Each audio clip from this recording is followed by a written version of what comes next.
Hello friends, आज की कहानी है अनमोल रिश्ते। देखो ना अभिषेक, आज का टीवी सीरियल कितना अच्छा आ रहा है। एक बार देखो, तुम्हें भी मज़ा आएगा।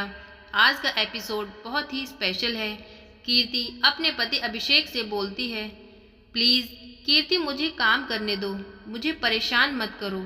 ऐसी फालतू बातें सुनने और देखने के लिए मेरे पास तुम्हारे जैसा फालतू वक्त नहीं है। क्या बात है अभिषेक, आजकल मेरे लिए तुम्हारे पास टाइम ही नहीं रहता और तुम्हें मेरी सभी बातें फालतू और गलत ही लगती हैं।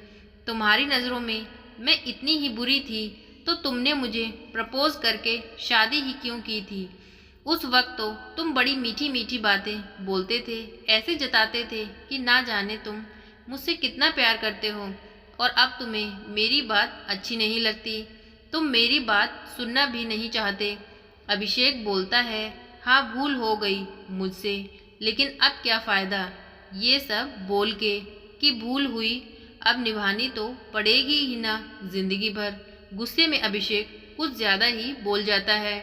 उसके ऐसे शब्द सुनकर कीर्ति की आंखों में आंसू आ गए। वह कहती है, ठीक है तो फिर तुम्हें मेरे होने से इतनी ही तकलीफ होती है तो मुझे लगता है कि हम अलग हो जाते हैं। जब तुम हमारी शादी को भूल बता रहे हो तो हमारे साथ रहने का कोई मतलब ही नहीं रह जाता। ऐसे रिश्ते का क्या फ़ायदा कि हमें अपने रिश्ते जोड़ने पर पछतावा होने लगे और जब जीवन साथी ही बोझ लगने लगे। दोनों की ये बातें चालू ही थी कि तभी अनीता का कॉल आ जाता है। अनीता कीर्ति और अभिषेक की कॉलेज से ही फ्रेंड थी। शादी से पहले तीनों ही बेस्ट फ्रेंड थे और शादी के बाद आपस में बातचीत भी किया करते थे। कीर्ति अनीता का कॉल उठाती है, लेकिन अनीता कॉल पर रो रही थी। कीर्ति बोलती है, अरे बोल ना कुछ, क्या हुआ? आंटी जी की तबीयत ठीक नहीं है। माँ की तबीयत अच्छी है कीर्ति। ऐसा बोलकर अनीता फिर से रो फूट फूट कर रोने लगती है। कीर्ति कहती है, तुम पहले रोना बंद करो और मुझे ठीक से बताओ कि आखिर क्या बात है। मुझे अब डर लग रहा है, जल्दी बताओ क्या हुआ। रोनित, कीर्ति ने कहा, क्या हुआ रोनित को? अनीता रोते रोते कीर्ति को बताती है कि कल रात को ही वे 2 दिन की छुट्टी लेकर चंडीगढ़ से दिल्ली आ रहे थे। तभी रात को उनकी गाड़ी का एक्सीडेंट हो गया और एक्सीडेंट इतना भयानक था कि इस एक्सीडेंट ने तो मेरी ज़िंदगी ही बदल दी। मेरा सब कुछ ख़त्म हो गया। रोनित इस दुनिया में नहीं रहे और वह फूट फूट कर रोने लग जाती है। और यह सब कुछ सुनकर कीर्ति के तो पैरों तले ज़मीन खिसक गई। कीर्ति कहती है, अनीता हम दोनों अभी आते हैं तुम्हारे पास, तू संभाल खुद को और आंटी जी को भी। हम पहुंचते हैं जल्द से जल्द उधर। ऐसा बोलकर कीर्ति फ़ोन रख देती है और फिर तुरंत जाकर अभिषेक को रोनित के बारे में बताती है। रोनित से भी कीर्ति और अभिषेक की बात हुआ करती थी, क्योंकि अनीता जब उसकी बेस्ट फ्रेंड थी तो वे चारों आपस में छुट्टी वाले दिन कभी भी मिल जाते थे और साथ में घूमने फिरने भी जाते थे। जब कीर्ति ने अभिषेक को ये बात बताई तो अभिषेक के भी होश उड़ गए।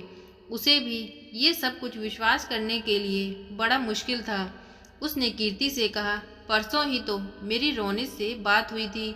उसने मुझसे कहा था कि आज वह अपनी छुट्टियों में आने वाला है और कल हम सब लोग मिलकर पार्टी करने वाले थे। ये सब कुछ कैसे हो गया?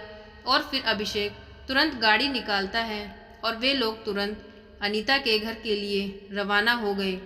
घर पहुंचते ही दरवाजे में ही कीर्ति अनीता के गले लगकर रोने लगी और अभिषेक कहने लगा, अचानक ये सब कुछ कैसे हो गया?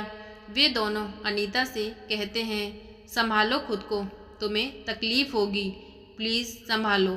तू अपनी हिम्मत खो देगी तो आंटी जी को कौन संभालेगा? अनीता कहती है, अब मैं क्या करूं खुद को संभाल कर? मेरे जीने की वजह ही मुझसे दूर चली गई। अब किसके लिए जीऊँ मैं? बस 3 साल ही हुए हैं हमारी शादी को और शादी होते ही 15 दिन में वे ड्यूटी पर निकल गए थे। एक दूसरे को समझने के लिए भी वक्त नहीं मिला। कीर्ति, इतने सपने देखे थे हम दोनों ने हमारे बच्चे के नए घर के एक दूसरे के लिए बहुत सारी बातों के सपने देखे थे। अब सारे सपने अधूरे रह गए। हमें वक्त ही नहीं मिला एक दूसरे को समझने का। और फिर कुछ ही देर में रौनक की बॉडी उसके घर आ गई और फिर विधि विधान से उसका अंतिम संस्कार किया गया। और उसके बाद कीर्ति और अभिषेक अनीता को सांत्वना देकर अपने घर वापस आ गए। घर जाकर कीर्ति अभिषेक से पूछती है, खाने में क्या खाओगे? मुझे तो बिल्कुल भी भूख नहीं है, ना ही कुछ खाने का मन हो रहा है। तो अभिषेक कहता है, मुझे भी बिल्कुल भूख नहीं है, सिर में बहुत तेज़ दर्द हो रहा है, तुम बस चाय बना लो। तो कीर्ति किचन में जाकर दोनों के लिए चाय बना लेती है। चाय पीने के लिए दोनों शांति से सोफे पर बैठते हैं। आज पूरे दिन की वारदात देखकर कीर्ति और अभिषेक दोनों का मन, दिल और दिमाग पूरी तरह से बदल चुके थे। चाय पीते पीते तभी अभिषेक कीर्ति से सॉरी मांगते हुए कहते हैं, कीर्ति प्लीज़ मुझे माफ़ कर दो, मैं अपने काम में कुछ ज़्यादा ही बिज़ी हो गया था। शायद इतना कि मैं ये भूल ही गया था कि तुम मेरी जीवन साथी हो और मेरे भरोसे ही इस घर में आई हो और मैं तुम पर चिल्लाया। ऑफिस में ज़्यादा काम होने की वजह से मैं इतना चिड़चिड़ा हो जाता हूँ कि उसका गुस्सा तुम पर निकलता है। आई एम सॉरी कीर्ति। फिर कीर्ति बोलती है, तुम सॉरी मत बोलो, मैं भी गलत थी। मैंने भी ज़्यादा ही बोल दिया था कि हमें अलग हो जाना चाहिए। मुझे ऐसा नहीं बोलना चाहिए था। अभिषेक कहता है, नहीं, तुम्हारी कोई गलती नहीं है। एक पत्नी अपने पति से कुछ प्यार भरे लम्हों की उम्मीद तो कर ही सकती है। मेरी ही गलती है, मुझे इस तरीके का बर्ताव नहीं करना चाहिए था। तुम्हारा गुस्सा अपनी जगह सही था। तो कीर्ति बोलती है, बात ठीक है, लेकिन मैं भी तो समझना चाहिए कि तुम्हारा भी दिमाग खराब हो सकता है।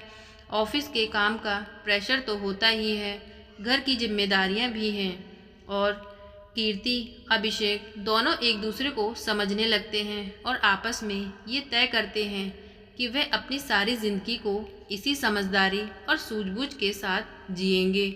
उन्हें ये देखकर समझ में आ जाता है कि ज़िंदगी का कोई भरोसा नहीं है। आपस में लड़ने झगड़ने से अलग होने से अच्छा है कि एक दूसरे को समझते हुए प्यार से रहा जाए। कब समय कैसे बदल जाए कुछ पता ही नहीं चलता। हमें हमेशा अपने रिश्तों को संजो के रखना चाहिए और कोशिश करनी चाहिए कि रिश्तों में मिठास हमेशा बनी रहे। तो फ्रेंड्स, इतनी सी थी ये कहानी। आज की कहानी आपको कैसी लगी प्लीज़ कमेंट करके बताएं। प्लीज़ वीडियो को लाइक करें, चैनल को सब्सक्राइब करें। Thank you.